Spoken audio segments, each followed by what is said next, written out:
ओम शांति। ओम शांति। ओम शांति। आज प्यारे बाबा की 25 तारीख के महावाक्य हैं। आज की मुरली में शिव बाबा ने हम बच्चों को कहा कि तुम ना मेरे से कृपा मत मांगो। बाबा बोले कि तुम अपने ऊपर ना आप ही कृपा करो। अपने ऊपर आप ही कृपा कैसे होगी? जब तुम मेरी श्रीमत पे चलेंगे ना तो मेरा प्यार और मेरी कृपा तुम पर बनी रहेगी। बाबा यही कह रहे हैं कि बच्चे अब देखो, अब ध्यान रखो अपना, मैं बहुत समझा रहा हूँ तुम्हें। फिर बाबा ने कहा कि बच्चे जितना हो सके अब इस बात का ध्यान रखो कि जो आपका इम्तिहान है ना वो बहुत नजदीक है। पढ़ाई पूरी हो जाती है तो इम्तिहान का समय आता है ना। तो बाबा ने कहा मुझे 82 साल हो गए पढ़ाते पढ़ाते, ठीक है, तो अब क्या है, अब पेपर देने का टाइम आ रहा है। तो क्या करेंगे? फिर कोशिश करें जल्दी से जल्दी तैयारी और कर लें अच्छे से कि जो पास हो सके।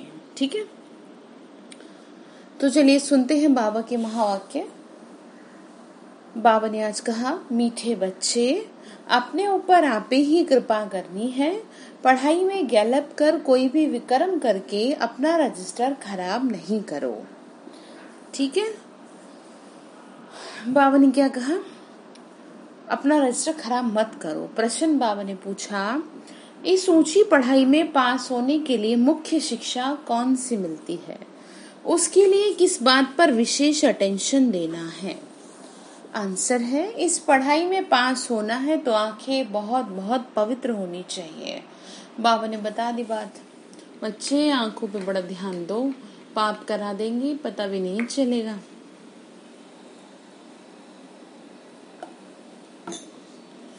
क्योंकि ये आंखें ही धोखा देती है, यही क्रिमिनल बनती हैं। शरीर को देखने से ही कर्मेंद्रियों में चंचलता आती है, इसीलिए आंखें कभी भी क्रिमिनल ना हो। पूरा पवित्र बनने के लिए भाई बहन होकर रहो, यानी आत्मिक दृष्टि से रहो कि सब भगवान के बच्चे हैं।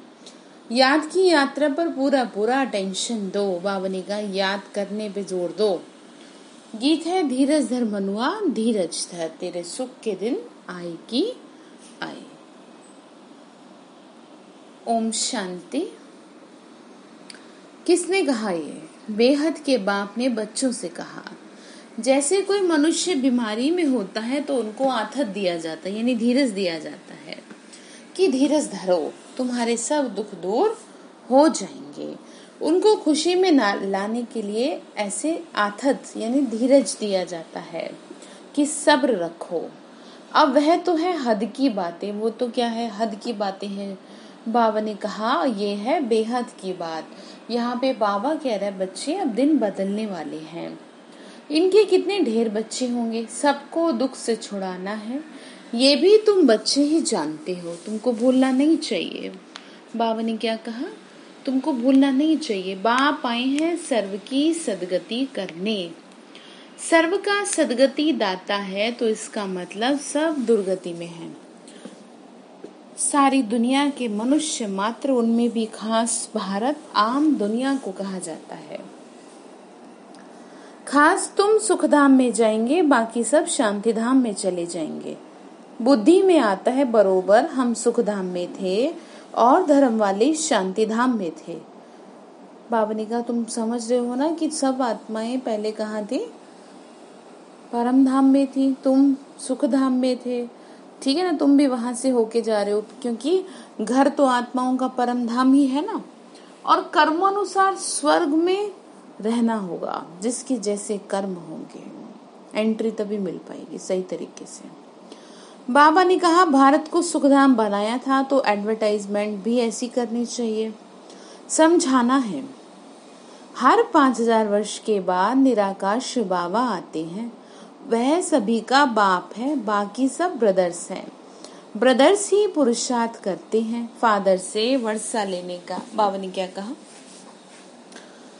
आज तुम्हारी ही तो मेहनत कर रही है ना। ब्रदर्स कहा कि वैसे भी भाई भाई होते हैं तो वो क्या है, मेहनत करते हैं ना, पुरुषार्थ करते हैं पिता से लेने का वर्षा। तो हम आत्मा भाई भाई हैं, हमको मिला है सुख शांति का वर्षा शिव बाबा से। बाबा ने कहा सब फादर्स हों तो वर्षा किससे लो, अब सभी बाप हो गए तो फिर किससे आपको लेना है, आप तो कैसे लेंगे फिर। बाबा ये समझा रहे हैं क्या ब्रदर्स से लेंगे, भाई भाई किसी को देता है क्या, पिता देता है ना, पिता का फर्ज भी होता है और पिता अपने से भी देता है बच्चों को। तो यहाँ पे हमारे पिता शिव बाबा हैं, वो हमको यही कह रहे हैं कि बच्चे मैं तुमको देता हूँ, लेकिन इसके लिए तुम आपस में आत्मिक दृष्टि तो रखो। बाबा ने कहा क्या ब्रदर्स से नहीं, ये तो हो न सके, अभी तुम समझते हो, ये तो बहुत सहज बात है। सतयुग में एक ही देवी देवता धर्म होता है, बाकी सब आत्माएं मुक्तिधाम में चली जाती हैं। कहाँ जाएंगी, स्वर्ग, वो परम धाम में। बाबा ने कहा वर्ल्ड की हिस्ट्री ज्योग्राफी रिपीट कहते हैं, तो जरूर एक ही हिस्ट्री ज्योग्राफी है जो रिपीट होती है। कलयुग के बाद फिर सतयुग होगा, दोनों के बीच में फिर है संगम युग भी जरूर होगा। इसको कहा जाता है सुप्रीम पुरुषोत्तम कल्याणकारी युग। किसको, इस समय जो हमको ज्ञान मिल रहा है संगम युग को कहा जाता है। वैसे भी तो देखो पुरुषोत्तम मास चल रहा है ना, ये तो वही समझा रहे। अभी तुम्हारी बुद्धि का ताला खुला है तो समझते हैं ये तो बहुत पुरानी सहज बात है। नई दुनिया और पुरानी दुनिया समझते हैं, नई दुनिया स्वर्ग, पुरानी दुनिया ये नरक। अभी तुम्हारी बुद्धि का ताला खुला है ना, पुराने झाड़ में जरूर बहुत पत्ते होंगे, नए झाड़ में थोड़े, यानी सृष्टि रूपी वृक्ष जो है सतयुग का, उसमें बहुत थोड़े पत्ते होंगे। वह है सतो प्रधान दुनिया, ये है तमो प्रधान। तुम्हारा भी नंबरवार पुरुषार्थ अनुसार बुद्धि का ताला खुला है, क्योंकि सब यथार्थ रीति बाप को याद नहीं करते तो धारणा भी नहीं होती। बाबा ने कहा कि किसी की बुद्धि में किस तरीके से रहता है, किसी के में किस तरीके से रहता है, तो उसी अनुसार वो मुझे महसूस करते हैं। अब मेहनत नहीं करते तो मुझे कैसे महसूस करेंगे, बाबा ये कह रहे हैं। बाबा ने कहा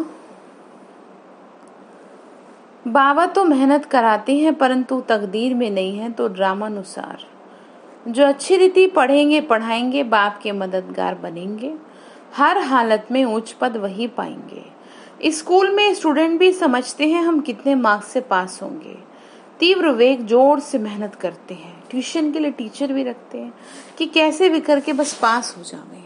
यहाँ भी बहुत गैलप करना है, बाबा ने कहा मेहनत करनी है पढ़ाई में, ये नहीं बस मुरली सुन ली, थोड़ी बहुत देर योग कर लिया, सारे दिन आपको खुद को अटेंशन पे रखना है। सारा दिन आपको अपनी चेकिंग खुद ही करनी है, यहाँ कोई किसी की चेकिंग नहीं कर रहा, आपको खुद ही करनी है। बाबा ने कहा बच्चे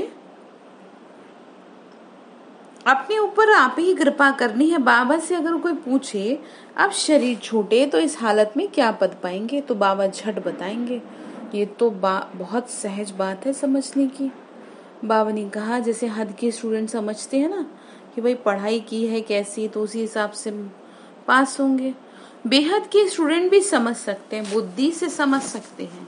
हमसे घड़ी घड़ी ये भूलें होती हैं, विक्रम होता है, रजिस्टर खराब होगा तो रिजल्ट भी ऐसी निकलेगी। बाबा बोले सही से पढ़े नहीं होंगे तो क्या होगा बताओ, कैसी रजिस्टर निकलेगी। बाबा बोले खराब निकलेगी ना। हर एक अपना रजिस्टर रखे, यूं तो ड्रामा अनुसार, बाबा ने क्या कहा, यूं तो ड्रामा अनुसार हर आत्मा क्या है अपना कर रही है, नूंद फिक्स है। खुद भी समझते हैं हमारा रजिस्टर तो बहुत खराब है, ना समझ सके कोई तो बाबा बता देंगे। बाबा ने कहा कि देख करके बता देंगे कि बच्चों तुम्हारा ये क्या हाल है, तुम तो सही से मुझे याद ही नहीं कर रहे, तो क्या होगा बताओ। बाबा इसे बता रहे हैं। बाबा ने कहा देखो मैं बता दूंगा कि तुम कहाँ क्या कर रहे हो, गड़बड़ कर रहे हो ना, बैठे याद करने हो। तो कल भी बाबा ने कहा ना कि बुद्धि कहीं की कहीं पहुंच जाती है, तो बाबा यही समझा रहे हैं, तो थोड़ा ध्यान से सुनिएगा। बाबा ने कहा बच्चे देखो खुद भी समझते हैं हमारा रजिस्टर खराब है, ना समझ सके तो बाबा बताएं। बाबा ने कहा इनका तो दुनिया में किसी को पता ही नहीं है, स्कूल में रजिस्टर आदि रखा जाता है सब। इस संस्था का बाबा ने कहा इसका नाम है गीता पाठशाला। वेद पाठशाला कभी नहीं कहेंगे। वेद उपनिषद ग्रंथ आदि किसी को भी पाठशाला नहीं कहेंगे। पाठशाला में एम ऑब्जेक्ट है, हम भविष्य में ये बनेंगे। कोई वेद शास्त्र बहुत पढ़ते हैं तो उनको भी टाइटल मिलता है, कमाई भी होती है। कोई कोई तो बहुत कमाई करते हैं, परंतु वह कोई अविनाशी कमाई नहीं है, साथ नहीं चलती। बावनी का साथ नहीं चलती। दुनिया में जो लोग करते हैं वो थोड़ी साथ जाएगी। ये सच्ची कमाई साथ चलनी है, बाकी सब खत्म हो जाता है। तुम बच्चे जानते हो हम बहुत बहुत कमाई कर रहे हैं, हम विश्व के मालिक बन सकते हैं। सूर्यवंशी डिनाइस्टी है तो जरूर बच्चे तख्त पर बैठेंगे। बहुत ऊंच पद है, तुमको स्वप्न में भी नहीं था कि हम पुरुषार्थ कर राज्य पद पाएंगे। इसको कहा जाता है राजयोग। वह होता है बैरिस्ट्री योग, डॉक्टरी योग। पढ़ाई और पढ़ाने वाला याद रहता है। यहाँ भी यह है सहज याद। याद में ही मेहनत है। अपने को आत्माभिमानी समझना पड़े। आत्मा में ही संस्कार भरते हैं। बहुत आते हैं जो कहते हैं हम तो शिव बाबा की पूजा करते थे, परंतु क्यों पूजा करते हैं ये नहीं जानते। शिव को ही बाबा कहते हैं। बाबा का बहुत लोग समझते हैं कि भाई पूजा किस लिए कर रहे हैं। पूजा ये तो समझना चाहिए, ब्रह्मा की पूजा होती नहीं। अजमेर में भल मंदिर है, वहाँ के थोड़े ब्राह्मण लोग पूजा करते होंगे, बाकी गायन आदि कुछ नहीं है। श्री कृष्ण का, लक्ष्मी नारायण का कितना गायन है, ब्रह्मा का नाम नहीं है, क्योंकि ब्रह्मा तो इस समय सांवरा है। फिर बाप आकर इनको अडॉप्ट करते हैं। बाबा ने क्या समझाया कि ब्रह्मा का नहीं है गायन, कृष्ण का है, क्योंकि इस समय की ही तो बात है। ये रहस्य समझना है कि कैसे श्री कृष्ण बनते हैं वो, जिनको दुनिया इतना ज्यादा मानती है। कुछ तो किया होगा ऐसा। फिर ब्रह्मा के बारे में कैसे बताया, समझ रहे हैं। तो ये जो ब्रह्मा के थ्रू इस समय बाबा ज्ञान दे रहे हैं, यही तो जाके क्या बनेंगे, श्री कृष्ण बनेंगे ना। जीते जी जीत, 5 विकारों को जीत लिया। बाबा ने फिर कहा बच्चे देखो, बाप आके बच्चों को समझा रहे हैं, सहज समझने की बात है, भिन्न भिन्न तरीके से समझाते हैं। तो बाप बच्चों को इसीलिए समझा रहे हैं, बुद्धि में ये रहे शिव बाबा हमको सुना रहे हैं। वह बाप भी है, टीचर गुरु भी है। शिव बाबा ज्ञान का सागर हमको पढ़ाते हैं। अभी तुम बच्चे त्रिकालदर्शी बने हो, ज्ञान का तीसरा नेत्र तुमको मिलता है, ये भी तुम समझते हो ना। आत्मा अविनाशी है, आत्माओं का बाप भी अविनाशी है। ये भी दुनिया में कोई नहीं जानते, वह तो सब पुकारते ही है, बाबा हमको पतित से पावन बनाओ। सब पुकारते हैं ना, ऐसे नहीं कहते कि वर्ल्ड की हिस्ट्री ज्योग्राफी आके सुनाओ, ये तो बाबा खुद आके सुनाते हैं। बाबा ने कहा मुझे पुकारा, किस लिए पुकारा, इसीलिए पुकारा कि हमको आके पावन बनाओ। अब बाकी की चीजें तो मैं तुमको बता देता हूँ, हिस्ट्री ज्योग्राफी वर्ल्ड की वह भी बताते हैं। 84 का चक्र है, हम पतित क्यों बने, फिर पावन बन कहाँ जाना चाहते हैं। मनुष्य तो सन्यासी आदि के पास जाकर कहेंगे मन की शांति कैसे हो, ऐसे नहीं कहेंगे कि हम पावन कैसे बने। बाबा तो यही करा रहे हैं ना, कहने से लज्जा आएगी, इसीलिए वो आए हैं पावन बनाने, पावन बना के साथ ले जाएंगे। तुम सब भक्तियां हो, मैं हूँ भगवान ब्राइड ग्रूम, तुम हो ब्राइड्स। बाबा ने कहा तुम सब मेरी सजनी हो। क्यों कहा, देखो यहाँ कोई वो बात नहीं है दुनिया की, प्यार सबसे ज्यादा होता है ना जिससे, तो उसके लिए ऐसा कहा जाता है। तो बाबा ने कहा मैंने ही तो तुमको अपना बनाया है ना, तुम मेरी हो, इसीलिए कहा तुम सब मुझे याद करती हो, पुकारती हो। मैं मुसाफिर बहुत ब्यूटीफुल हूँ। क्यों, क्योंकि एवर प्योर है। सारी दुनिया के मनुष्य मात्र को मैं खूबसूरत बना देता हूँ। वंडर ऑफ वर्ल्ड, स्वर्ग ही तो होता है। यहाँ 7 वंडर्स गिनते हैं, वहां तो वंडर ऑफ वर्ल्ड एक ही स्वर्ग है। बाबा ने कहा बच्चे, जो वंडर ऑफ वर्ल्ड कहा जाता है ना, वो एक स्वर्ग के लिए ही कहा गया है। बाबा बोले देखो तुम बच्चों के अंदर धीरज है कि अब सुख के दिन आ रहे हैं। बाबा ने कहा तुम समझते हो ना इस पुरानी दुनिया का विनाश हो तब तो नई राजाई मिले स्वर्ग की। अभी अर्जुन राजाई स्थापन नहीं हुई है। हाँ, प्रजा बनती जाती है, बच्चे आपस में राय करते हैं, सर्विस की वृद्धि हो। बाबा ने कहा प्रजा बनती जाती है, राय करते हैं भाई सर्विस की वृद्धि हो। सबको पैगाम कैसे देवे, बाप आदि सनातन देवी देवता धर्म की क्या करा रहे हैं, स्थापना। ठीक है, समझ में आ रही बात। बाबा ने कहा बाकी सबका क्या हो जाएगा, विनाश। तो ऐसे बाप को कितना याद करना चाहिए, समझ में आ रही बात। ऐसे बाप को कितना याद करना चाहिए। बाबा ने कहा जो बाप हमको राज तिलक का हकदार बनाए बाकी सबका विनाश कर देते हैं। जो व्यर्थ की चीजें होती है ना, नेचुरल कैलामिटीज भी ड्रामा में फिक्स है, इस बगैर दुनिया का विनाश हो नहीं सकता। मैंने आपको बताया ना उसके पीछे रीजन है। उसके पीछे रीजन ये है कि धरनी को पावन बनाना है।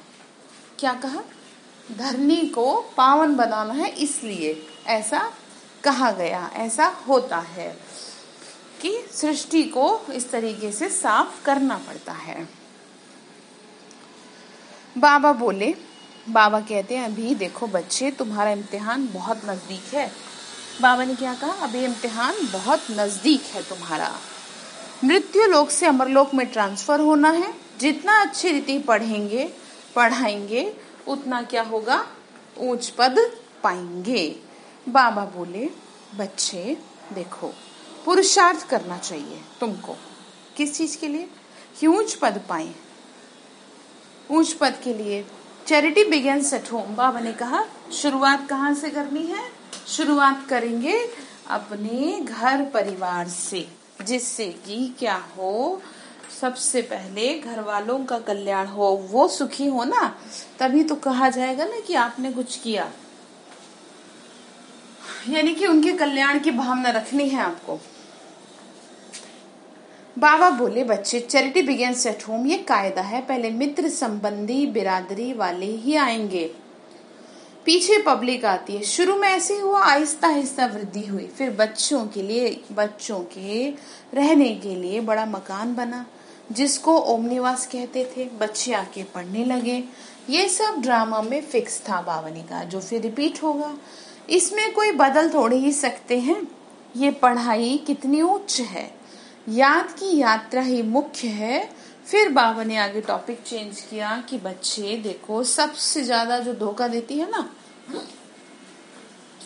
वो आंखें देती है, जो याद में विघन है।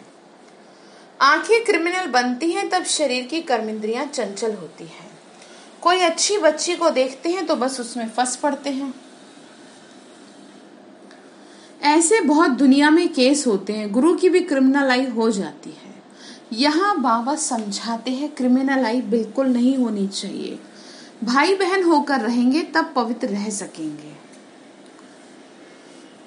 बाबा ने कहा बच्चे मनुष्यों को क्या पता, वह तो हंसी करेंगे। बाबा बोले इन बातों पे लोग तो हंसेंगे, भले उन्हें हंसने दो। लेकिन बाबा कह रहे तुम्हें तो बचा रहा हूँ ना, मैं पाप कर्मों से बचा रहा हूँ। ऐसे ही पाप हो जाता है, फिर जब सजा खाने का समय आता है ना तो इंसान रोता है। तो बाबा कह रहे मैं तुमको समझा रहा हूँ, कोई तुम्हारी हंसी बनाता है तो बनाता रहे। शास्त्रों में ये बातें हैं नहीं। बाबा कहते बच्चे ये ज्ञान प्रायलोप हो जाता है, पीछे द्वापर से ये शास्त्र आदि बने हैं। अब बाबा मुख्य बात कहते हैं कि अल्फ को याद करो तो विक्रम विनाश हो जाए। अपने को आत्मा समझो। तुम 84 का चक्र लगा कर आए हो, अब फिर तुम्हारी आत्मा देवता बन रही है। बाबा ने क्या कहा, अब फिर तुम्हारी आत्मा देवता बन रही है, चक्र पूरा हुआ। बाबा ने कहा छोटी सी आत्मा में 84 जन्मों का पाठ भरा हुआ वंडर है। ऐसे वंडर ऑफ वर्ल्ड की बातें बाबा ही आके समझाते हैं। कोई का 84 का, कोई का 50-60 जन्मों का पाठ है। परमपिता परमात्मा को भी पाठ मिला हुआ है। ड्रामानुसार ये अनादि अविनाशी ड्रामा है। शुरू कब हुआ, बंद कब होगा, ये नहीं कह सकती। क्यों? क्योंकि अनादि अविनाशी ड्रामा है। ये बातें कोई नहीं जानता। बाबा ने कहा कब शुरू हुआ कब खत्म हुआ इन बातों का किसी को नहीं पता। तो बाबा ने कहा ना, ये तो अनादि अविनाशी, ना कभी खत्म होता ना शुरू, तो चलता रहता। जैसे घड़ी की सुई 12 पे आ जाएगी तो बदला थोड़ी जाएगा सुई को, एज इट इज चलती रहेगी ना। ठीक इसी तरीके से drama as it is move on करता रहेगा। ठीक है। अच्छा, मीठे मीठे सिक्के लदे बच्चों प्रति माता पिता बाप दादा का याद प्यार और गुड मॉर्निंग। रूहानी बाप की रूहानी बच्चों को नमस्ते। रूहानी हम बच्चों की रूहानी माता पिता बाप दादा को नमस्ते। शिव बाबा नमस्ते। शुक्रिया बाबा, शुक्रिया शुक्रिया। धारणा के लिए मुख्य सारे। अब ये इम्तिहान का समय बहुत नजदीक है, अंडरलाइन करें। इसीलिए पुरुषार्थ कर अपना और सर्व का कल्याण करना है, पढ़ना और पढ़ाना है। Charity begins at home. ठीक है, घर से शुरुआत करें। दूसरा पॉइंट है देही अभिमानी यानी आत्म अभिमानी, यानी आत्मा की कॉन्शियस में रहकर सच्ची कमाई जमा करनी है, अपना रजिस्टर खराब नहीं करना। समझ आ रही बात? कोई भी ऐसा विक्रम ना हो जिससे रजिस्टर खराब हो जाए। ठीक है, कोई पाप ना करे, ध्यान रखें। वरदान दे रहे शिव बाबा, निमित्तपन की स्मृति से माया का गेट बंद करने वाले डबल लाइट भाव। निमित्तपन की स्मृति से माया का गेट बंद करने वाले डबल लाइट भाव। बाबा ने कहा जो सदा स्वयं को निमित्त समझ के चलते हैं उन्हें डबल लाइट स्थिति का स्वतः अनुभव होता है। मैं बाबा की बच्ची हूँ, बाबा मुझसे करा रहा है, मैं नहीं कर रही। ऐसे सोचो, करण करावनहार करा रहे हैं, मैं निमित्त हूँ। इस स्मृति से सफलता होती है। मैं पनाया अर्थात माया का गेट खुला, निमित्त समझा अर्थात माया का गेट बंद हुआ। ठीक है, तो निमित्त समझने से माया जीत भी बन जाते हैं और डबल लाइट भी बन जाते हैं। साथ साथ सफलता भी अवश्य मिलती है। यही स्मृति नंबर 1 लेने का आधार बन जाती है। तो आज से क्या ध्यान रखेंगे? मैं किसी की जिम्मेदारी उठा रही हूँ या उठा रहा हूँ नहीं, मैं तो सिर्फ कर रहा हूँ, बाबा करा रहे हैं। स्लोगन है त्रिकालदर्शी बनकर हर कर्म करो तो सफलता सहज मिलती रहेगी। तीनों कालों तीनों लोकों का बाबा ने ज्ञान दिया है ना, तो इस बात का ध्यान रखते हुए कर्म करिए। ठीक है, तो आज के लिए होमवर्क में ध्यान रखिएगा, इम्तिहान बहुत नजदीक है, तो अपना रजिस्टर खराब नहीं करना, पूरा अटेंशन देना है। ओम शांति।